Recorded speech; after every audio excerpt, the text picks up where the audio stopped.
Thank you for staying with us. This is still the Election Studios on Plus TV Africa. So, we're looking at child marriage and the Constitution. According to a chapter of the Federation of Female Lawyers, FIDA, it says the Nigerian Constitution technically approved child marriage.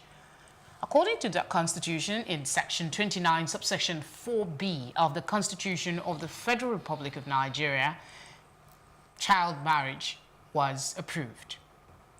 This is by its provision that any child who is married shall be deemed to be of full age. What are the implications of this? And among other issues, that's what we'll be looking at. And we do have two guests with us in the studio. She makes a return.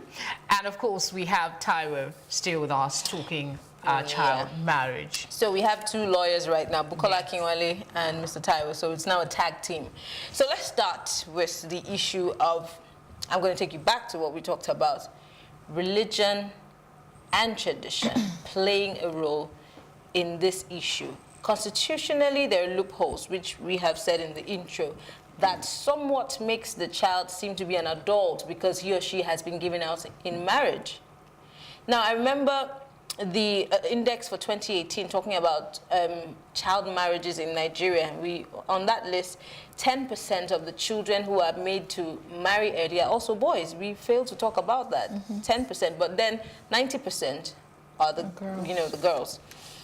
Why have we not, as lawyers, as FIDA, as NBA, not been able to push on our legislators to block that loophole? Okay, can I just correct some misconceptions? Please. So, when you want to interpret a law, you look at contextualization. A law is not interpreted on the face of it. I think this thing that FIDA is saying is not correct. It's completely not correct. So you have Section 29 of the Constitution that deals with renunciation of citizenship. It's not addressing marriage. It says that Section 29 subsection 4(1) says that anybody who marriageable age shall be 18 years. And that for the purpose of renunciation of marriage, anybody who is married shall be deemed a child. Now, this is the question.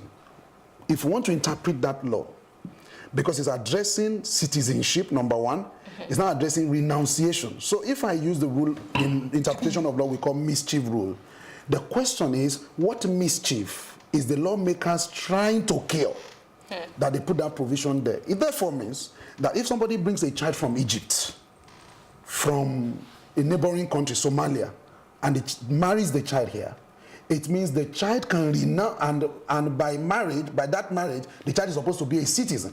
It means the child can renounce citizenship. Are you getting it? And that destroys the whole foundation of marriage, and the child can go back to our country. That's the way I will look at it.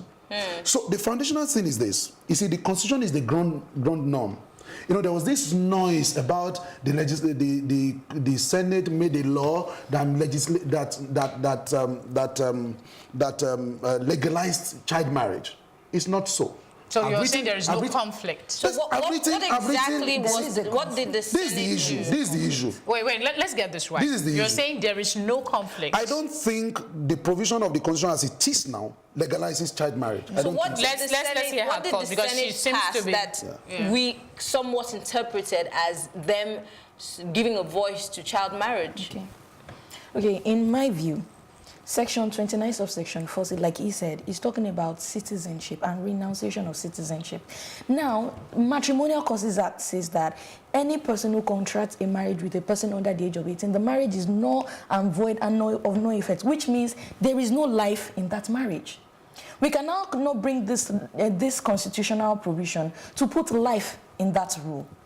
It's not going to legalize. I don't know if you understand what I'm saying. Yes. It's not going to legalize something that was... No, it's not even an illegality. It's not going to give life to something that otherwise had no life.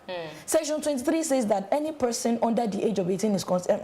Section 23 says that any person under the age of 18 is not going to be able to contract a valid marriage, which means the marriage will not exist in the first place. So now saying that Section 29 subsection 4C is giving life to child marriage is wrong. So it's a presumption. But we live in a country where child marriage is somewhat they're just using that as a defense mechanism. It doesn't exist. Can I say this?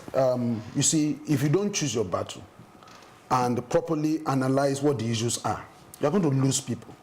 Now, people are gathering signature around, say you need to amend Section 29, as if that is the issue. The real issue is this. By the gains of the Child Rights Act 2003, which domesticated the Convention on the Right of the Child. Now, a child is anybody below 18 years, settled. Number two is the fact that the whole idea of child marriage has been criminalized. You cannot give out a child in marriage. On paper, by the way. No, wait. On paper. Wait, paper, you see, is progress. We have to identify progress. Paper is progress. Now, what should we do? As of today, there are 36 states in the Federation. Only 24 of those states have domesticated the child rights law. Are you getting it? Now, those states that are not domesticated are the core northern states. Now, our agitation should be that those states that are yet to domesticate should domesticate. Our agitation should be to inform people. Do you, in Lagos State, do you think somebody goes before the court who has contracted a child marriage is going to bring out the Constitution, Section 29, which talks about renunciation of marriage? You know, in law, there's what we call obiter. Obiter is by the way. There's what we call ratio decidendi. That is the point that the law is trying to make. In this law, is this law addressing marriage? Now, there's no defense in law anywhere that somebody will dangle before the court and say that my defense for marrying a child is Section 29, subsection 4 of the Constitution. It's not going to happen. Now, this is the point. Sorry, madam. This is the point. The point is that we must educate people. We must make it a point of duty for people to understand so that we can narrow down our agitation. But this is feeder. And we can make a difference. As much as you know, I admire the fact that this was a misconception of sorts, and you're trying to clear it. But if we have lawyers who have taken up this as a cause, and they're saying we're gathering signatures, this is there's a loophole in the Constitution. What does that make us look like? I mean, you're lawyers. I don't think they deliberately misconstrued.